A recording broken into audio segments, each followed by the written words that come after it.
बहुतेक घरांमध्ये टरबूज खाल्लं की टरबूजाच्या बिया फेकून दिल्या जातात, परंतु तसं न करता तर टरबूजाच्या बियामध्ये खूप सारे पौष्टिक गुणधर्म आहेत. तर पहिलं म्हणजे त्याच्यामध्ये खूप सारे प्रोटीन्स असतात, त्याच्यामुळे त्या फेकू नयेत. तसंच त्याच्यामध्ये तुम्ही जर त्या नियमितपणे खाल्ल्या तर तुमच्यामधलं जे लोह आहे कमी झालेलं, ते लोह खूप चांगल्या प्रमाणात वाढतं.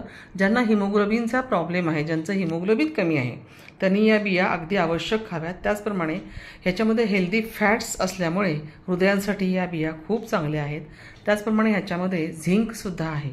हाडाच्या आरोग्यासाठी हे टरबूजाच्या बिया खूप चांगल्या असतात. आपण जेव्हा काही पदार्थ बनवतो तेव्हा त्याच्यामध्ये आपण टरबूजाच्या बियासुद्धा पेस्ट करून घालू शकतो. त्याचप्रमाणे ह्याच्यामध्ये मॅग्नेशियमचा स्रोतही उत्तम आहे असं मानलं जातं. म्हणून टरबूजाच्या बिया कधीही न फेकून देता त्या काढून घ्या, त्यांना उन्हात वाळवा आणि उन्हात वाळवून त्याचा तुम्ही भाजी बनवताना किंवा पुलाव बनवताना असा त्याचा उपयोग करू शकता किंवा नुसत्यासुद्धा या बिया तुम्ही खाऊ शकता. ह्याच्यामुळे तुमचा शारीरिक थकवा निघून जातो, टवटवीतपणा राहतो, ताजेपणा राहतो.